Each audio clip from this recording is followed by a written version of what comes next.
Dorina is a senior lecturer in urban planning at UQ at the University of Queensland, where she joined in 2015. And originally from Albania, she has lived, worked, and/or studied in Belgium, Italy, the Netherlands, and the USA. In 2016, she was a visiting lecturer at the University of Vienna, Austria.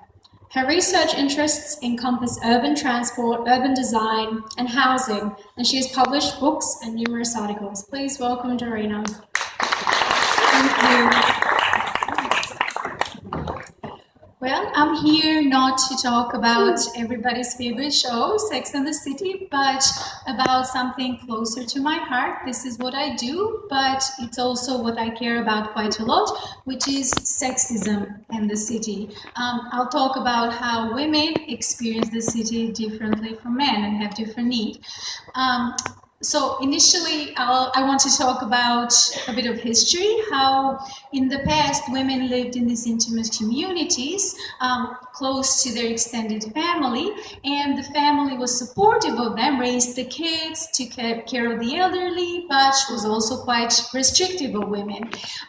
Meanwhile, the city was much easier to navigate. A lot of the city space looked like this. The ground floors were used for both production and for selling goods, and then the living was in the upper floors, so there wasn't a lot of moving around. Then at some point around the time of the Industrial Revolution, the state and the market stepped in and they convinced women that we could become individuals now. We could just let go of our families, we could live wherever we wanted, we could do whatever we wanted, have no children if we didn't want to, and they would take care of us instead. But then what sort of city was set up to support women's liberation? We set up this city that's zoned, where all the functions are separate, which has made the life of women much harder. The city now is this big sprawling place, harder to get around. And what options for living have we given to women? It's either the option on the left, these big houses full of stuff that we need to clean and vacuum and maintain. Everybody has been told that that's the aspiration. Or else these minuscule apartments with brutalist architecture that also are not good for women or for children or for families or for the soul.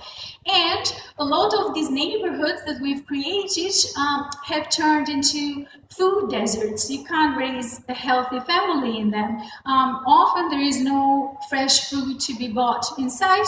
All you've got is these fast food chain stores. And then when it comes to childcare, that's one big area where women need support. Childcare has been made completely inaccessible, physically inaccessible, because it's not near the home or it's not near the workplace, but also financially inaccessible for a lot of women. And how about other services that women and families need, like parks? These are inaccessible too, especially if you live in a low-income area. You might not have a park nearby at all. And if there is one, often it will be literally gated, like this one in the picture, because parks, instead of this civilizing space, they become lots of crime. And how can women get around the city? Well, we've created these highway systems that are very difficult to navigate for everybody. They're difficult to navigate for men too, but they're harder for women. I mean, the situation in a lot of the world, maybe not as much here in Australia, but a lot of the world, women don't even drive. This is an image from Saudi Arabia, where women are protesting for the right to drive, which they only very recently got. And meanwhile, we have the city all set up for roads, so they serve the transport needs of only one group of people. And if you don't drive, what other options do you have? Well, you can ride really cramped public transport cars, like this one from an Asian city, where you'll get crushed. I mean, women are physically less strong, but then there is a real risk of sexual harassment. A lot of public transport vehicles are having to put those signs up for men not to be groping women. And then when it comes to walking, the city is not serving the needs neither of younger women, the ones with children that need to go around with strollers, or older women. We live longer, which means that we need to be older for longer, so we need the city to be extra easy for us to navigate. And how about the other alternative form of transport, cycling? Here's an image of an Indian woman covered from head to toe so that she can cope with air pollution while she's on a bicycle. And it's no coincidence that all the other cyclists around her are men. So that's the city, the transport space we've created for women. How about entertainment space? Well, entertainment space is often this beer drinking, youth-driven culture where there is drunken brides and sometimes even a lack of safety for women. A lot of women, they don't feel comfortable entertaining themselves in spaces like this. And even public toilet facilities have been made entirely embarrassing and are not serving the needs of women. This is a picture I took from a Dutch city. As I was sitting there having my coffee on the plaza, there was this going on right in front of me. I mean, do we need to see that as women or as men? And we've done a really good job at creating these dark alleys that women have to walk through when they come home late from work or if they've gone out to a club. And to deal with the public safety of women, what have we done? Well, the solution has been to lock men up, also lock other women up, and create these, what I call hell spaces in the city, and that's not really the solution I'm after either. How about living in a city where we didn't need to have jails at all? How about imagining that sort of society?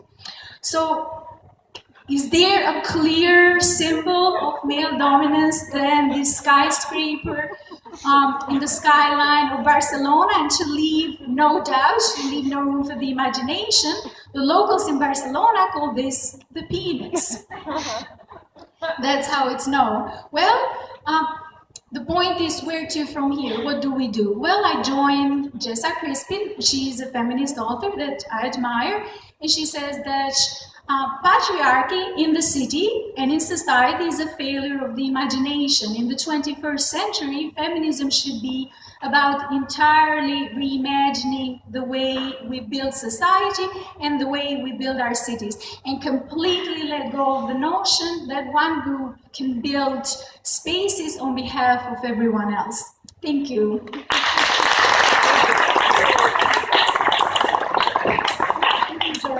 For shedding some light on a very important topic. And next up, last but not least, we've got